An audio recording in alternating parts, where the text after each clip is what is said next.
The week of Halloween 2022 brought a lot of abrupt, murderous news, with the story of Shanquella Robinson's death on October 29th, later being brought to more public awareness a week later, and the death of Migos band member Takeoff's death occurring the early morning of November 1st, just hours after Halloween night. What's eerie, tragic, and frustrating about these stories is that these two people were known by their communities and those closest to them as unproblematic people. Just very sweet girl. Kind, hardworking, calm-tempered souls who firstly shouldn't have died so young, and considering the circumstances of their death, shouldn't have been killed at all, especially so recklessly. With the news of these two tragic stories, it seemed like a moment for many to take a closer look about what really took place. But as time passed, as we do, we moved on because life goes on. But how do we move on? Really proceed to go on our vacations abroad, go to bowling alleys with friends, knowing that friends can easily turn to enemies and family can quickly become foe? Please, let's not be desensitized to the news of this type of violence, nor the possibilities of those we entrust, family, authorities, and the likes, to completely abandon the virtue of upholding the value, the quality, the preciousness of these lives and our own.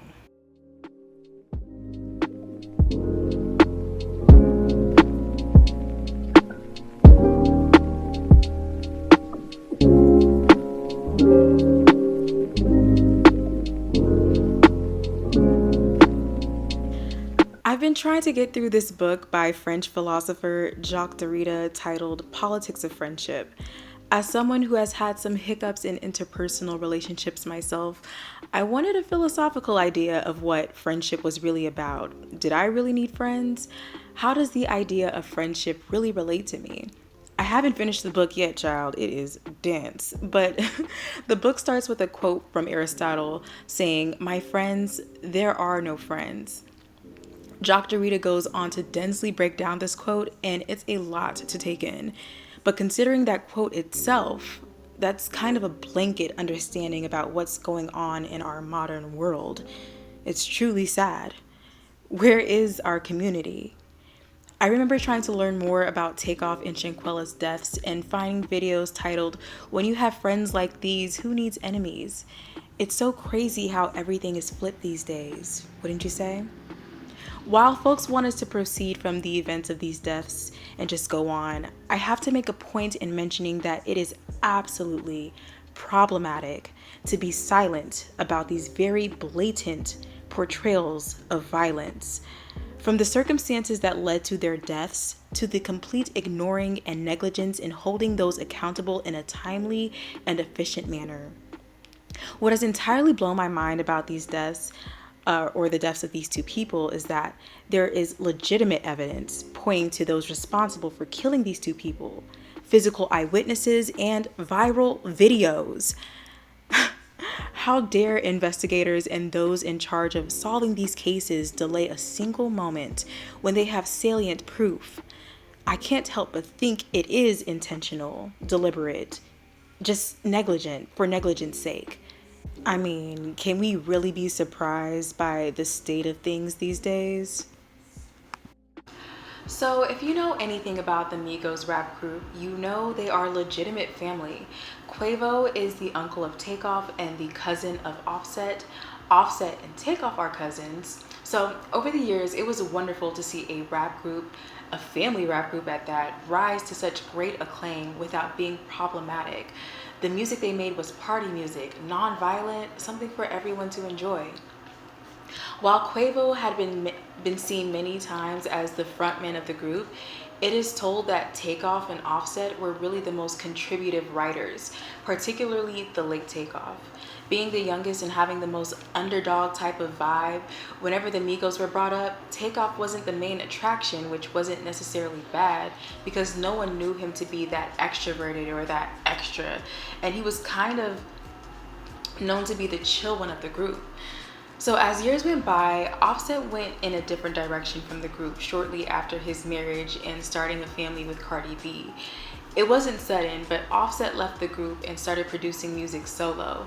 It was rumored Offset left the group because of a possible entanglement with Quavo's ex-sweetheart Saweetie, but the group was quick to shut those rumors down, even clarifying that the trio Migos were still on good terms and wouldn't want to publicize drama between them. It was then believed there were maybe contractual differences in the group, with Quavo being CEO and all.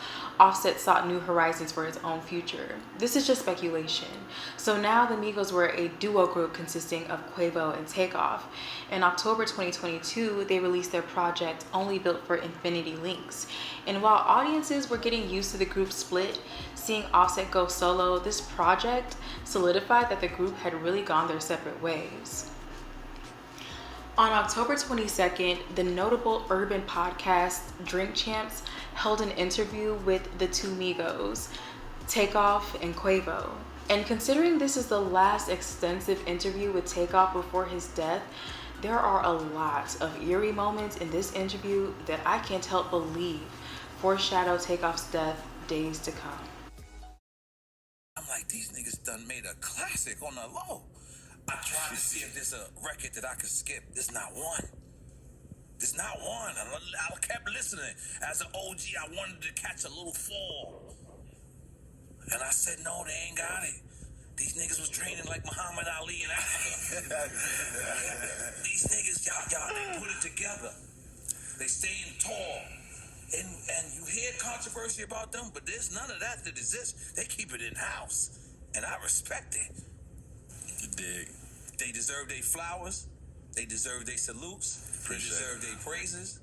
I want to know who they gonna go up against versus against. I want to know who won to separate that break with Doug. Tell you. In case you don't know, who the fuck we talking about? We talking about Quavo and Takeoff. You know, recognizing the person that named his album, what made y'all do that? We had a whole bunch of names. You know how the rough draft and the drawing board go. We had some wild names at the beginning, just thinking, outside the box. What's some of the names? Give us some of them.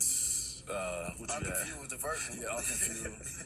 What you have? What was Takeoff and the Takeoff and last rock? Yeah, Huncho and the last rock. He just like, nah, I only built for Cuban Link. When they did that, nah, we got to do that, but we got to do Infinity Link. Why? You know what I mean? And that's it. Now, one thing I really, really love about the project is how you shining. Like, Appreciate it. I feel like not like, of course you were shining before, but I feel like you was dancing on this one. Yeah. I felt like you was crazy. I felt like it was like it was always your time. It was your time to prove it. Is that something you had in your mind when you was going in recording? Oh, for sure. Okay. You know what I mean? Enough is enough. I'm chill, I'm saying, laid back, but it's time to pop it, you know what I mean? Time to give me my flowers, you know what I mean? I don't want them later on when I ain't here. Goddamn, you know what I mean? I want them right now, so. Give me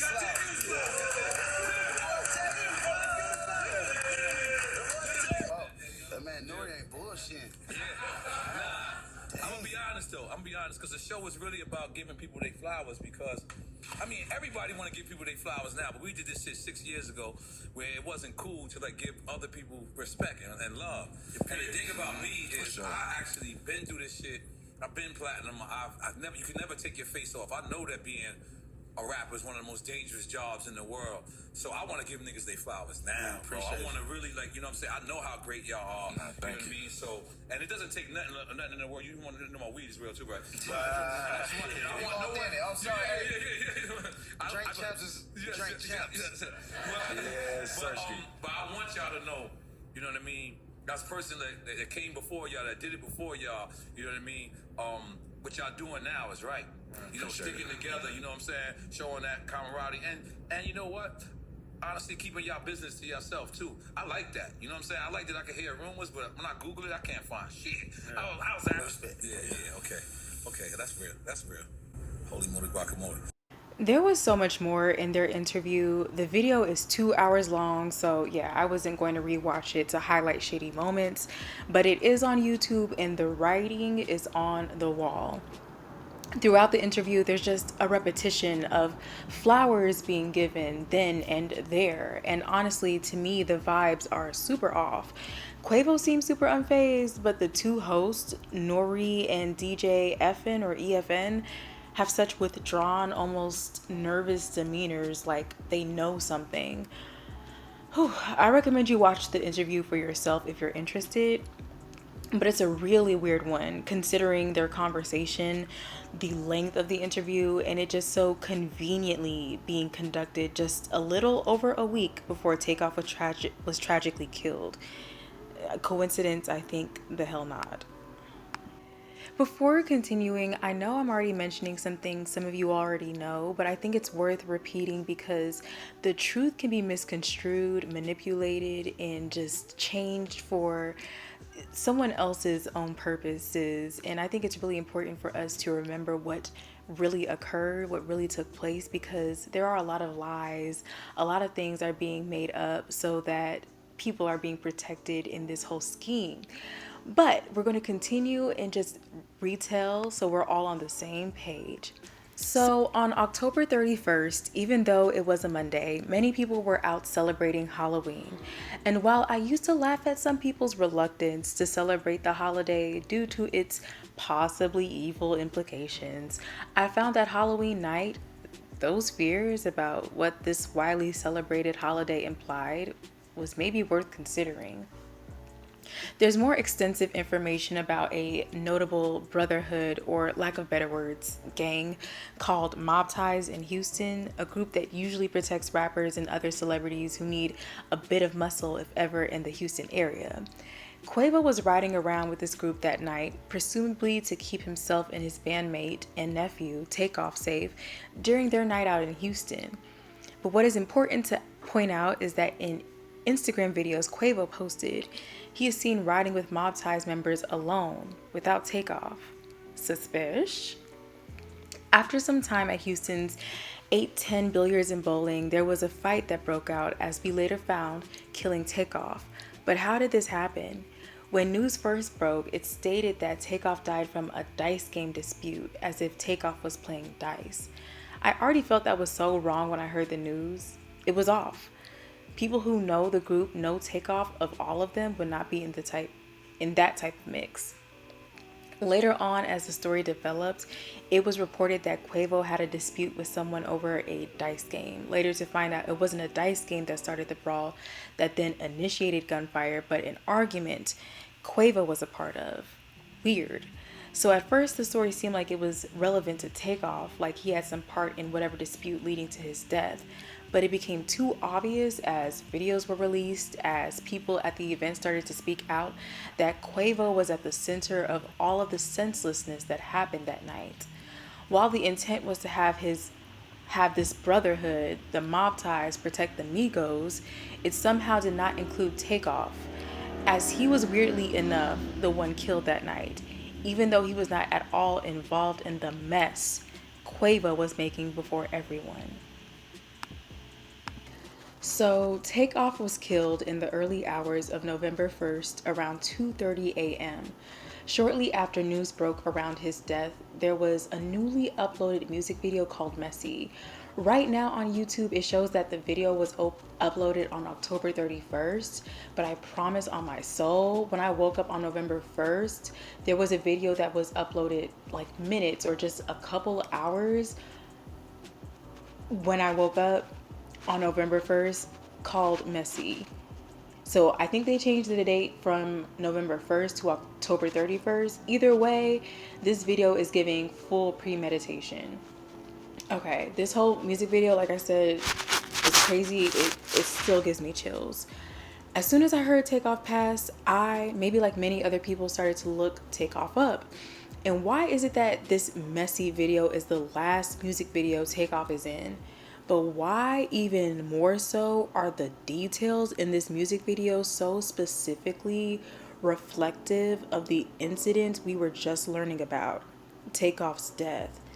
Watching this video, while one can argue the decor and theme is set to illuminate a Halloween-y vibe, there's more going on here. From the woman tapping on the glass, seemingly to get Takeoff's attention, to the card or dice game that Takeoff walks past, to Quavo so vividly clear in our faces holding a gun in a bed with a contract that boldly says Migos, to the RIP decor, even down to Takeoff's outfit in the music video being the same fit he wore the night he died. Too many coincidences that it's not even a coincidence. This video, like I said, is premeditation. It was a foreshadowing, a reflection of what we were just going to learn that day on November 1st, but also something more planned, something more sinister that we wouldn't be able to just solve. What's absolutely wild about Takeoff dying in this case is that he had nothing at all to do with any of the issues his uncle Quavo was involved with here. I've never known the Migos to be a part of such frivolous conflict in the first place, let alone for any issue they were ever in to escalate into an altercation. This whole situation was off. And if the very objective story of what happened to Takeoff isn't off to you, the music video highlights the idea that this was fabricated. This was not just some sort of coincidence or freak accident. I love to break this video down, but that would take so much time, so I'll have to direct you to watch Sean Blazington's video on YouTube. Takeoff got set up by Quavo, messy video ritual exposed. There are even more videos out there reflecting on these said coincidences, and people are very much alert about what's going on. We're seeing in plain sight that this was planned. This murder could have been solved, but it was all set in motion for some purpose beyond our concern. But it is our concern. We should be concerned that this is okay to begin with. Hey y'all, so I just wanted to stop this video here for now.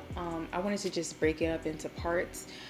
This is a lot to take in, and this is kind of a heavy video, so I just didn't want to go too long because both of these incidents I think deserve a lot of focus, but also just kind of some distance because it's very heavy. And while I was doing this video, writing and everything, I was just really just trying to think if it was in my best interest, like safety wise and all of these things, to just be making this video, because as I was just doing it, I'm like, ooh, something in my spirit says I need to mind my business. But I'm not doing this because I'm trying to like start no issues. It's just like we have to be real about what literally happened. And, you know, when it comes to this idea of anti-natalism, I just think it's really important to remember that this type of stuff happens, and we shouldn't just be desensitized to such violence and that this type of corruption exists. So all of these are kind of like case studies, but I just wanted to take a breather from it. My computer kind of starts acting up after a while too, so we're gonna hit you up with a part 2 tomorrow, or just as soon as I'm done, most likely tomorrow, but I just wanted to do it by pieces for now. So I hope that was a bit more digestible, but we will get back into this story soon.